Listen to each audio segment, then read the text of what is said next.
Bismillahirrahmanirrahim.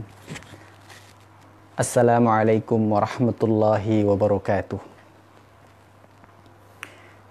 Alhamdulillahilladzi kataba as-siyama fi syahri Ramadan wa anzala fihi al-Qur'an hudan lin-nasi wa bayyinatin minal huda wal furqan. Asyhadu an la ilaha illallah wahdahu la syarika lah wa asyhadu anna Muhammadan abduhu wa rasuluh la nabiyya wa la rasula ba'dah. Allahumma fassalli wa sallim wa barik ala sayyidina Muhammadin wa ala alihi wa ashabihi ajma'in, amma ba'du. Hamba-hamba Allah yang saleh dan salihah yang semoga selalu di dalam lindungan Allah Subhanahu wa ta'ala. Alhamdulillah, di hari pertama Ramadan ini, mari kita bersyukur kepada Allah Subhanahu wa ta'ala dengan memuji, dengan menyebut nama-namanya yang mulia. Kita berkirim salam salawat, salam rindu kepada Rasulullah Muhammad sallallahu alaihi wa ala alihi wa sahbihi wasallam. Pada kesempatan ba'da subuh ini, kita akan melanjutkan kajian hadis Arba'in An-Nawawi, mengambil keberkahan dari salah satu doa Rasulullah sallallahu alaihi wasallam di subuh atau di pagi hari seorang muslim. Allahumma barik li ummati fi bukuriha. Ya Allah, berikan keberkahan kepada umatku di pagi mereka. Kita membahas kalimat-kalimat, kita membahas persaksian-persaksian tentang Rasulullah sallallahu alaihi wasallam di pagi hari ini. Semoga keberkahan terlimpah atas kita semuanya. Kita sudah sampai pada hadis yang ke-10 yang bertemakan makanan yang halal, makanan yang haram itu menghalangi doa, atau kaitan doa dengan makanan yang halal. Bismillahirrahmanirrahim. An Abi Hurairah qala qala Rasulullah sallallahu alaihi wasallam, inna Allaha tayyibun la yaqbalu illa tayyiban wa inna Allaha amara al-mu'minina bima amara bihil mursalin faqala ya ayyuhar rusulu kulu min tayyibati wa'malu salihan inni bima ta'maluna alim. وقال يا أيها الذين آمنوا كلوا من طيبات ما رزقناكم. ثم ذكر الرجل يطيل السفر أشعث أغبر يمد يديه إلى السماء يا ربي يا ربي ومطعمه حرام ومشربه حرام وملبسه حرام وغذي بالحرام فأنى يستجاب له. Rawahu Muslim. Diriwayatkan dari Abu Hurairah radhiyallahu anhu bahwa ia berkata, Rasulullah sallallahu alaihi wasallam telah bersabda, sesungguhnya Allah itu thayyib dan ia tidak mau menerima kecuali yang thayyib. Sesungguhnya Allah memerintahkan kepada kaum mukminin dengan apa yang diperintahkan kepada para rasul. Allah berfirman, wahai para rasul, makanlah makanan yang thayyib dan kerjakanlah amal yang saleh. Quran surah Al-Mu'minun ayat 23. Allah juga berfirman, wahai orang-orang yang beriman, makanlah sebagian dari rezeki-rezeki yang thayyib yang kami anugerahkan kepada kalian. Quran surah kedua surah Al-Baqarah ayat 172. Kemudian beliau menyebutkan perihal seorang laki-laki yang menempuh perjalanan jauh dengan rambut yang kusut dan tubuh berdebu.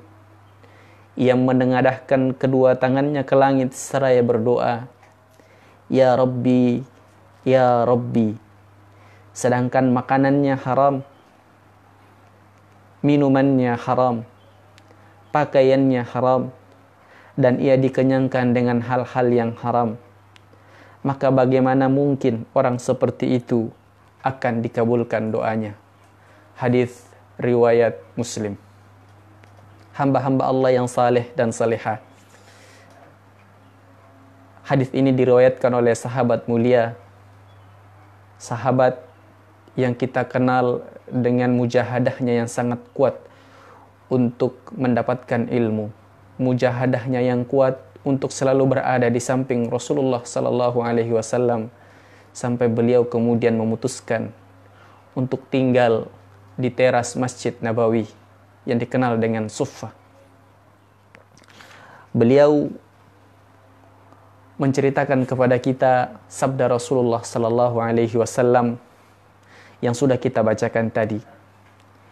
Di antara hikmah hadis yang kita bacakan tadi, yang pertama, bahwa Allah Subhanahu wa taala itu memiliki sifat thayyib. Thayyib itu adalah terlepas dari hal-hal yang tercela.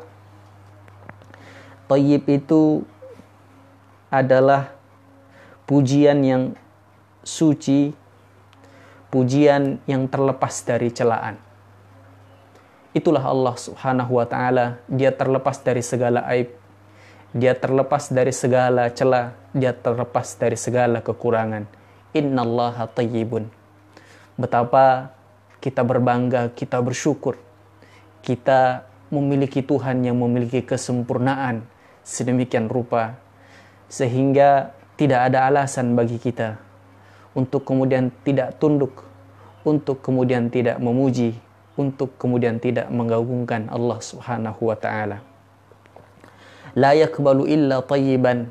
Allah Subhanahu wa taala pun tidak akan menerima kecuali yang thayyib, kecuali yang baik. Perintah ini adalah perintah yang telah diberikan kepada para nabi dan rasulnya. Makna bahwa Allah Subhanahu wa taala tidak menerima yang thayyib, itu Allah Subhanahu wa taala firmankan di dalam Quran surah Al-Mu'minun dan Quran surah Al-Baqarah. Wahai para nabi, wahai para rasul, makanlah dari makanan yang thayyib dan kerjakanlah amal saleh. Kemudian di Quran surah Al-Baqarah Allah berfirman, wahai orang-orang beriman, makanlah sebagian dari rezeki-rezeki yang thayyib yang kami anugerahkan kepada kalian. Ada kalimat menarik, makanlah dari yang thayyib dan kerjakanlah amal saleh. Ada hubungan antara makanan yang thayyib dengan amal yang saleh. Jika kita melihat seseorang begitu mudah untuk melakukan amal saleh, itu indikator makanan yang dia makan itu adalah makanan yang thayyib. Tapi jika kita merasakan di dalam diri kita ini begitu sulit untuk melakukan amal saleh, begitu berat untuk untuk bangun melakukan qiyamul lail, melakukan tahajud, begitu cepat mengantuk ketika memegang Al-Quran, begitu cepat bosan ketika melakukan amal-amal yang saleh, maka itu indikator mungkin ada yang bermasalah dengan makanan kita. Maka makanan ini kemudian menjadi salah satu penyebab amal kita ini tidak saleh. Dan ketika amal kita ini tidak saleh, maka dia juga akan terhalang, akan tidak diterima oleh Allah Subhanahu wa ta'ala. Hamba-hamba Allah yang saleh dan salihah yang dirahmati oleh Allah Subhanahu wa ta'ala. Bahkan di akhir hadis ini Rasulullah sallallahu alaihi wasallam menceritakan perihal seorang laki-laki yang kalau kita membacanya sungguh telah memenuhi syarat doanya dikabulkan oleh Allah Subhanahu wa taala. Yang pertama, orang ini dalam keadaan musafir. Sudah jamak kita dengarkan bahwa doa musafir itu diijabah oleh Allah Subhanahu wa taala. Yang kedua, dia dalam keadaan lemah, dia dalam keadaan tertindas. Wajahnya kusut. Pakaiannya pun demikian. Rambutnya pun demikian. Seakan seperti tertindas, seakan-akan seperti terzolimi. Bukankah itu adalah prasyarat doa dikabulkan oleh Allah Subhanahu wa taala? Yang ketiga, dia mengangkat tangannya menunjukkan keseriusannya di dalam berdoa. Rasulullah sallallahu alaihi wasallam ketika doa itu begitu genting, begitu urgent, Rasulullah SAW akan mengangkat tangannya tinggi-tinggi. Laki-laki tadi digambarkan mengangkat tangannya tinggi-tinggi. Yang keempat, laki-laki ini menyebut nama Allah Subhanahu wa taala yang agung. Ya Rabbi, ya Rabbi. Tapi Rasulullah sallallahu alaihi wasallam kemudian mewanti-wanti, wa mat'amuhu haram wa malbasuhu haram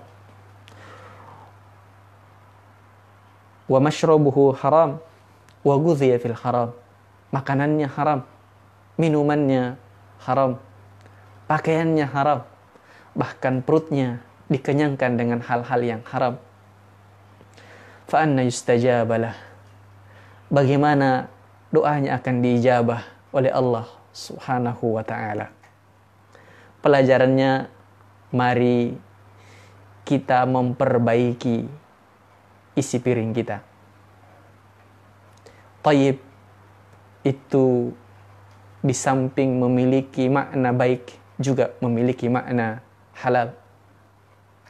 Thayyib itu bisa dari sisi cara kita mendapatkannya, bisa dari sisi zat barangnya, bahkan bisa dari sisi adab kita memakannya. Itulah makna thayyib. Kita perbaiki isi piring kita, kita perbaiki cara memegang piring kita perbaiki cara ketika sedang makan. Sederhana, tetapi Islam mengatur dengan begitu sempurna perihal ini. Jika kita menyepelekan hal ini, maka inilah yang menyebabkan doa kita tidak diterima oleh Allah Subhanahu wa taala.